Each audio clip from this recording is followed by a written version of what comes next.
Sabi ni Tore. Yes. Mag-interview Attorney, muna kayo. ano po yung comment ninyo sa bagong issue ng private na kay Torre? Wala kakalungkot, no? Kasi bilang PNP chief, at dapat na number one priority niya ay sukuin ang kriminalidad. Naboto na ang Pilipinas ang pinakadelikado at nakakatakot sa criminality sa buong Southeast Asia. Pandima tayo sa pinakadelikadong lugar sa mga turista. Nagtataka pa ba tayo kung bakit bumagsak ang mga tourist arrival natin? Tapos 2.1 million na lang ang dumating na sa Pilipinas, samantalang ating mga karating bansa gaya ng Thailand ay 35 million. Kasi nga, takot na ang mga dayuhan. So General Torre, sana ayusin mo ang prioridad mo. No? Kung babasahin mo naman yung resolution ng fiscal, alam mo, walang kahit anong ebidensya laban sa akin. Bakit ako ginagawa mong priority, hindi yung peace and order ng bansa. At saka syempre, gawin mo rin prioridad yung kabaro mo, si Colonel Rejalto, na hanggang ngayon, inukulong ng WAD Committee. Bakit tikom ang bibig mo doon sa pagkulong ng kabaro mo? No? Ilang buwan ang nakakulong dyan, wala namang kahit anong kaso at wala kang ginagawa. Sana ayusin mong prioridad mo. Okay? Attorney, additional po. Attorney, Yes, okay, go ahead. Kamusta yung pagkikita niyo sa Senator Ivy? Well, ako naman ay diretso eh. Wala akong apologies. At ang sinabi ko, inulit ko ay kaya lang ako susuporta sa kanya ay dahil sa endorso ni BP Sara, dahil ako naniniwala sa aking leader. No? Pero hindi nagbabago ang paninindigan ko na tama na ang mga Marcoses. Attorney, hanggang ngayon ay buong tiwala pa rin si Vice President sa kaya mong Well, nagpapasalamat tayo kay BP Sara sa suporta at pagkamat tingin man kakayanin ko rin, siyempre nakakagalan pa rin. Nandyan yung suporta ng Vice President. At ang aking masasabi lang sa lahat ng aking, sa lalong whatever it takes, we will fight the effort to extradite us to the Philippines kasi naniniwala tayo na talagang binibigit tayo at ipapasalamat ko kay BP Sara dahil kinumpirma niya yung paniwala ng marami na pagigipit lamang yan sa yung kaso na sinampan nila naman sa akin. Attorney, additional lang po, okay lang sa'yo. Yung sinabi ni Attorney Claire kanina na ikaw daw isa sa raw sa mga nagbibigay ng Well, she doesn't know what she's talking about kasi hindi na alam po anong fake news. Minsan kasi may sarili siyang mundo. At ang tingin niya, yung mundo niya, ang totoong balita. Pero pinaniniwala ng marami, yung mundo niya, hindi talaga ang mundo. Attorney Harry, in connection sa tanong ni Asunay, Anton, sa tingin mo ba makikipagsabwatan o ipagkakanuluka ng EU o ng gobyerno ng Netherlands? Let's say for example, gagawin nilang dukutin ka katulad ng ginawa kay Kong Arnie Tevez? Well, buo naman ang tiwala ko sa legal system ng Europe. No? Dahil ang Netherlands, lalo-lalo na, nangangalandakat sa buong daigdig. Sila ay champion ng karapatang pantao. So, naniniwala ako na alam nila ang provision ng Geneva Convention on the Rights of Refugees and Asylum Seekers na malinaw habang hindi nare-resolve yung application for asylum, hindi ako pwedeng mapabalik sa Pilipinas kung saan sinasabi ko na ako'y biktima ng pagkakas. Yeah, kasi ang understanding ko, no, nung sinabi ni Torre na ikaw ang priority niya, it's like saying, ikaw ang priority niyang susunod na kidnapin. Gumamit lang siya ng magandang salita. Well, mag-ingat siya, no? Dahil sa tingin ko, yung mga Dutch police ay hindi ito-tolerate ang kidnapping dito sa kanilang teritoryo. Nagawa nilang kidnapping si Tatay Digong, pero yan ay sa Pilipinas. Tingin ko naman, hindi magbubulag-bulagan at bibilihan ang mga Europeans pagdating sa kidnapping sa kanilang teritoryo. Alright. Thank you very much. O, ikaw naman. Ako tatanungin O, mo. ikaw naman. Oh, ano ka? Tanungin mo naman siya sa Ivy Marcos. Ako pala. Akala ko ako yung interviewer. Bakit ako tatanungin? Oh my God. Okay, go. Dok ka. Kasama pala ako doon. kausap po natin ang Alam mo, ligtas ka. Alam ko rin kasama po natin is kumusta po ang inyong pagkikita ni Senator Ivy? Okay. I think this is the right time. Yung mga katanungan. Okay, sa vlog ko nga sinabi ko na ang unang bungad niya na sabi niya, bakit ka ba Maharlika galit na galit sa akin? So, the same statement na sinabi ko sa vlog ko, na sinabi ko, hindi naman ako galit sa'yo personal. It's about your bangag na kapatid. It's about Lisa Tanas na ang dahilan kung bakit nandito tayong lahat. Kasi kinidnap si PRRD.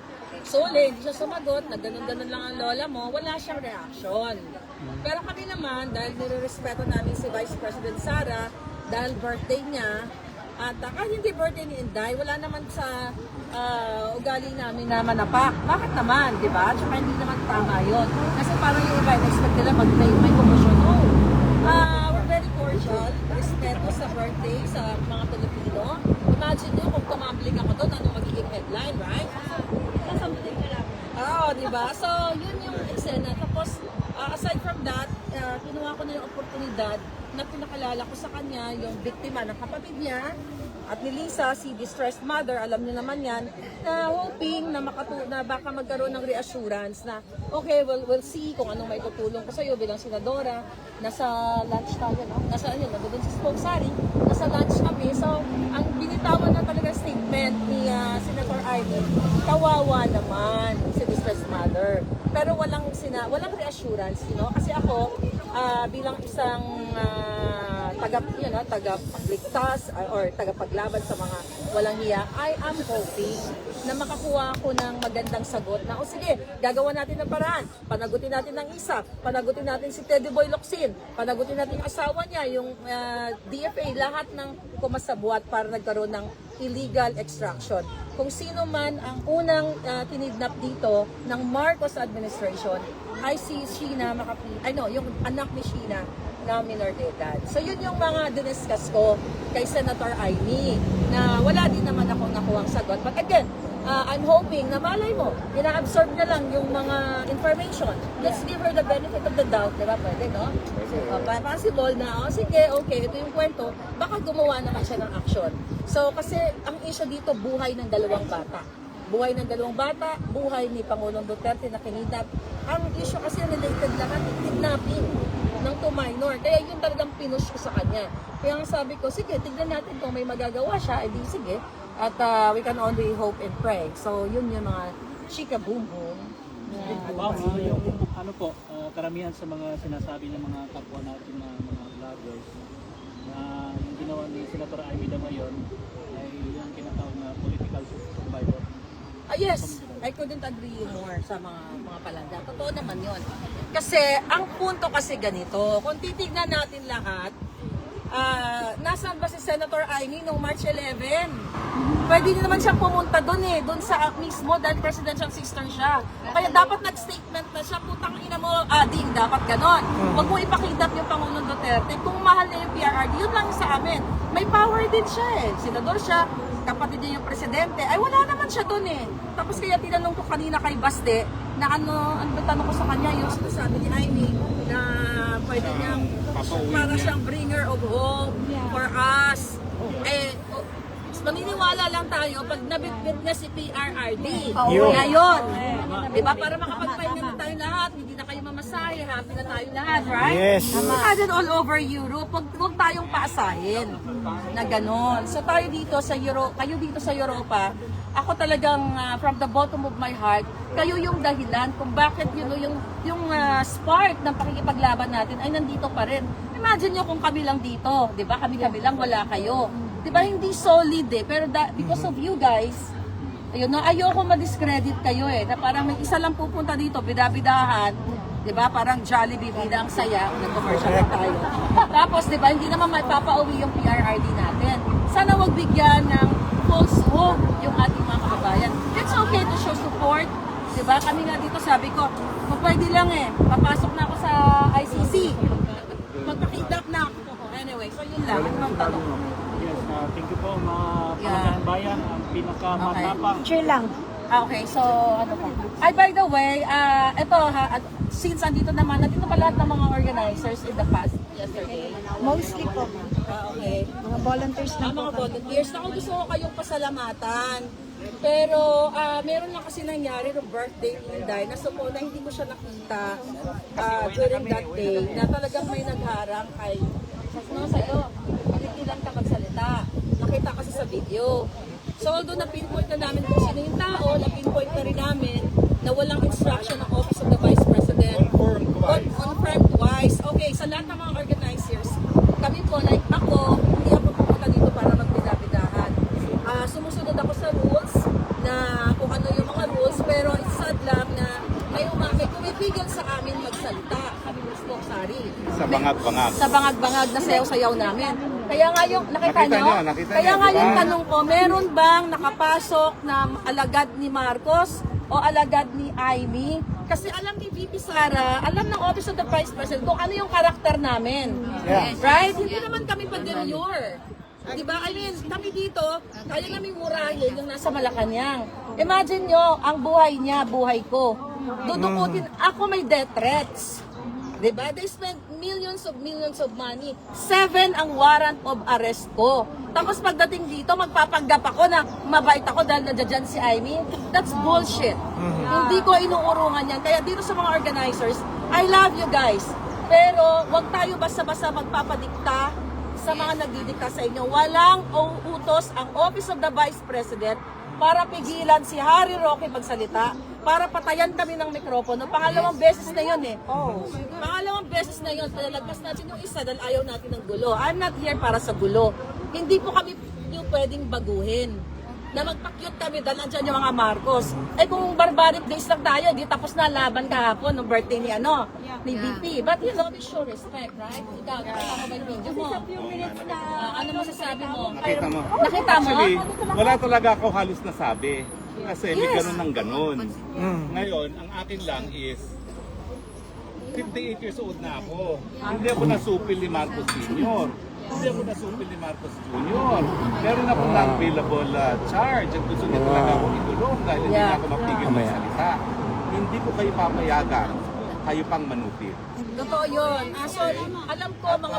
Go ahead, sorry. Ako naman, sa lahat ng nagbo-volunteer, kailangan magkaroon kayo ng political education kung ano ang rally.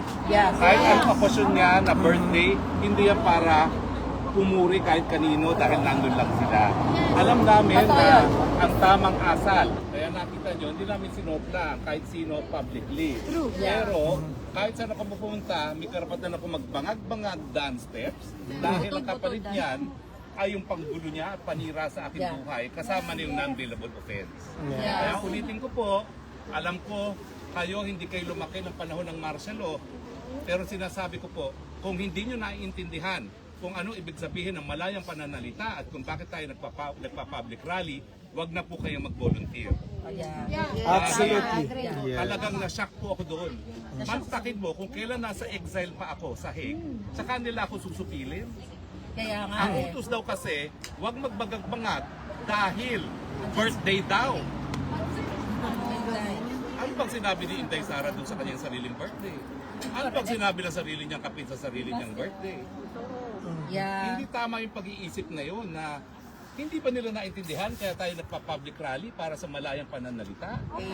At ako pa at si Maharlika, susupilin nila, ano sila, hilo? Oo, I know nga. I mean, we appreciate no lahat. Don't get offended mga palangga. Alam ko nandito lang kayo, andyan yung iba dyan. I don't know you all personally. Pero it's sad lang kasi ako na-hurt ako for Harry. Ako okay lang eh, kaya short din yung speech ko kasi na-abisuhan din ako. Okay, this is not my event. I have to respect you.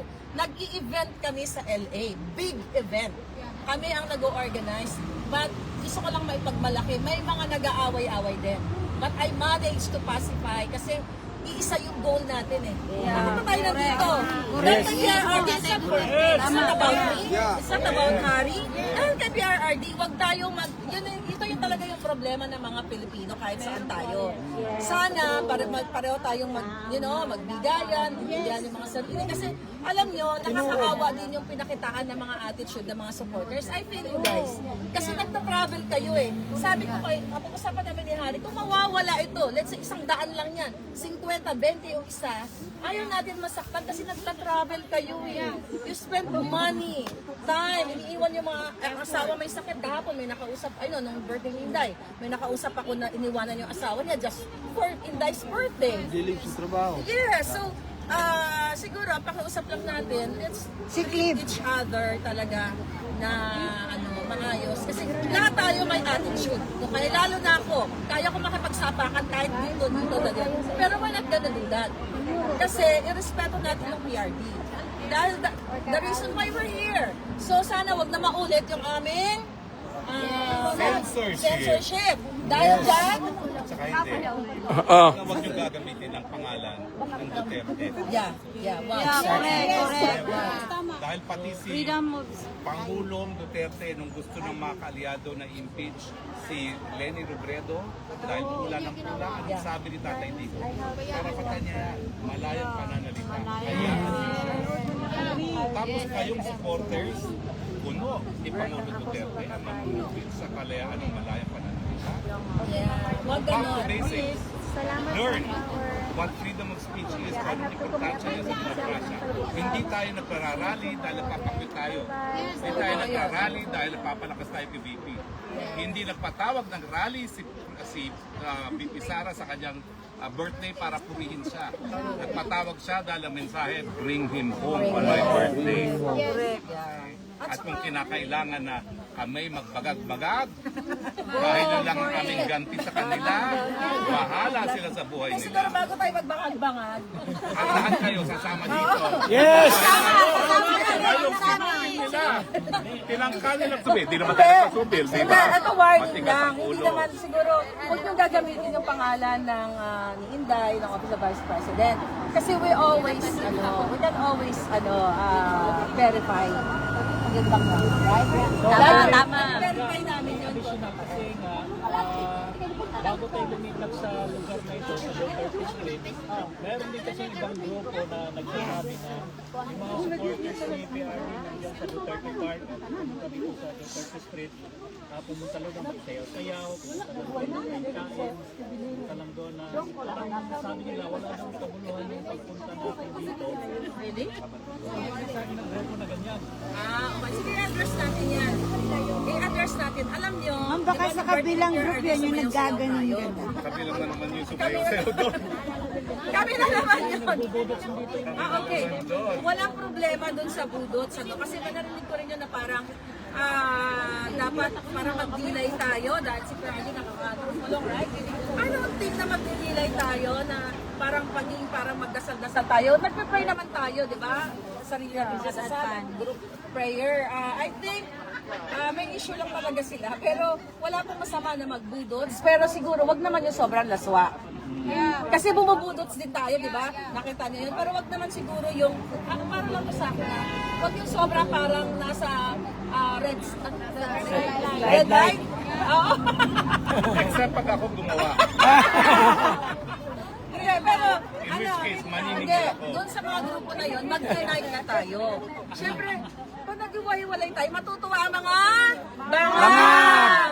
So, Pumunta dito, mag-iyakan tayo. Yes! Lang tayo, pero huwag nang sobrang wala lang maghubad. Kasi alam nyo kami sa Los Angeles, we gathered big events. May ganito ding issue, may mga kajotahan na I ganito. know that. Alam mo yun, no? Na-experience ko yan sa Amerika din. Alam Alam mo na kung alam paano ko po. kayo inayos, right? Ang aking panawagan continuing, huwag nyo nang patulan yung mga ganyan. Isipin nyo lang, PRRD ang dahilan Yes. at Yes. Pilipinas. At kapag kayo'y nagpursige sa ganyang mga attitude ninyo, eh wala. At saka huwag din natin Pinapatay nyo yung gamitin. pag-asa na mauwi si Yeah, tatay. huwag na din natin gamitin yung event for our own advantage. May mga tao din kasi talaga gano'n. I know that. Pero wag natin gamitin yon palangga na sabi na natin, wag kayong mang-scam ng kapwa nyo Pilipino. Just, use this event. Wag.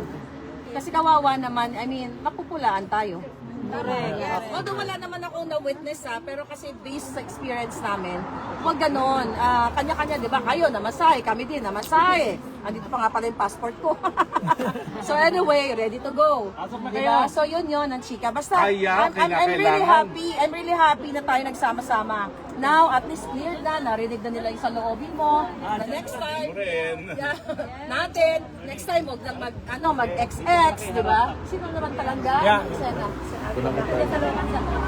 Kakakalating ko na. Okay. So yun lang thank you so much. Sana po magmahalan tayo. Kasi lahat tayo dito ay nagsasakripisyo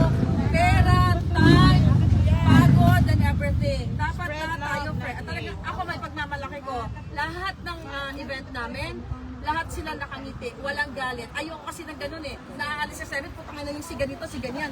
Ayoko na ganun. Lahat yun, ate, happy ka ba? Para babalik yung tao. Hindi yung papakatama ng attitude, nasabi yung tanga na, hindi ako babalik dun sa Duterte na yung street ha. Totoo yun, may mga ganun. So don't do that. Mawawalan ng gana yung mga palangga natin. Let's treat each other like family, friends. Accommodating. Si Alvin yun na po, very friendly. Very approachable. Na hindi na... Hindi, totoo yun. Salamat. O, tita mo, nagsarado ng business. Yeah. Alam mo, happy ka naman. hindi, sige, share na natin. Alam mo kami sa Los Angeles, ang daming community. Iba-iba yan. Pag, kunyari, tayo dito, may hindi lang nakuha, gagawa ka ng grupo. May mga ganon, dahil hindi natawa. I've been to many events. So nakita ko yung mga kalechian. Kaya sabi ko, pag kami nag-event, dapat walang uuwi na masama ang loob. Dapat happy lahat. Yes, dapat happy lang tayo dahil Sound system. ano, bangat-bangat pala tayo. Ang sinusupil na bangat-bangat, hindi po pwedeng supilin.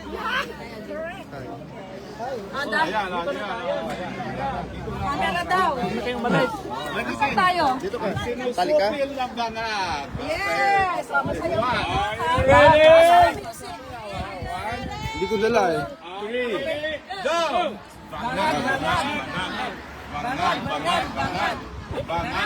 Bangat. Iwi.